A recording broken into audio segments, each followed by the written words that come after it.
Magandang araw po sa inyong lahat.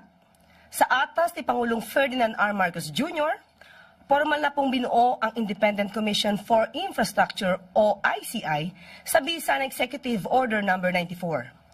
Ang layunin ng komisyon, ito ay magsasagawa ng malalim at walang kinikilingang investigasyon sa mga ulat ng katiwalian, maling paggamit ng pondo at irregularidad sa mga flood control at iba pang proyektong pang-infrastruktura ng pamahalaan sa nakalipas na 10 taon.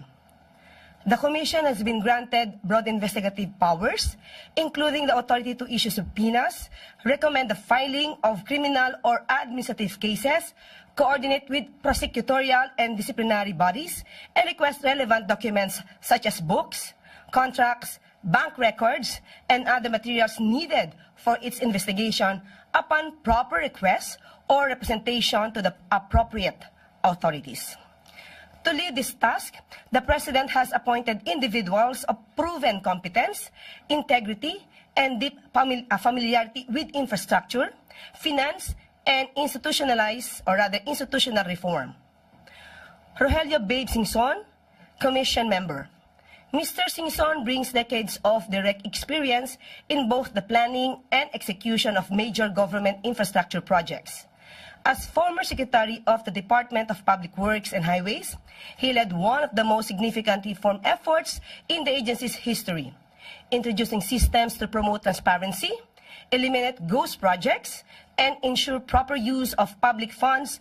He also served as head of the Bases Conversion and Development Authority, where he managed large-scale land and infrastructure development. His technical understanding of how projects are designed, procured, and implemented will be essential to this Commission's work.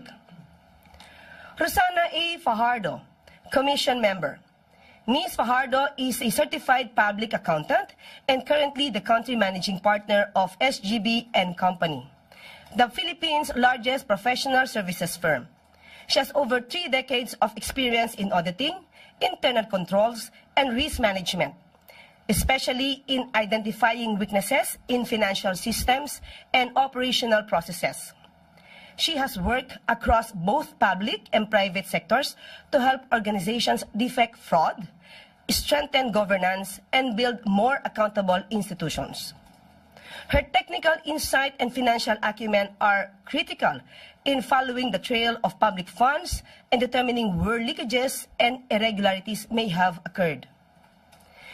Mayor Benji Magalong, a special advisor and who will act as investigator for the ICI. Mayor Magalong is a career law enforcement officer who served as Deputy Director General of the Philippine National Police and as former Director of Criminal Investigation and Detection Group, or CIDG. He handled sensitive, high-impact investigations and helped lead institutional reforms in law enforcement through intelligence-driven forensic-based approaches. As Mayor of Baguio City, he has continued to apply his strict standards of transparency and accountability in local governance. His experience in leading difficult investigations, uncovering internal wrongdoing, and enforcing compliance makes him a strong asset to this commission. The announcement of the chairperson of the commission will be made by the President in the coming days. Voluntaryo ang pagtanggap nila sa tungkulin na ito. Hindi sila hinihirang para ipagtanggol ang sistema kundi para harapin ito. Bawat isa sa kanila ay may mahabang karanasan sa pagtukoy ng mga problema sa loob ng mga institusyon at sa pagpapatupad ng mga reforma sa malalaking organisasyon. At pinakamahalaga sa lahat, wala ni isa sa kanila ang konektado sa anumang ahensya o kontratistang iniimbestigahan. Karapatan ng publiko ang magkaroon ng isang tunay na independent commission. Gaya ng paulit-ulit na sinabi ni Pangulo, walang sasantuhin dito. Kahit kamag-anak, kaibigan, kaalyado, there will be no secret cows. The Commission will begin its work immediately.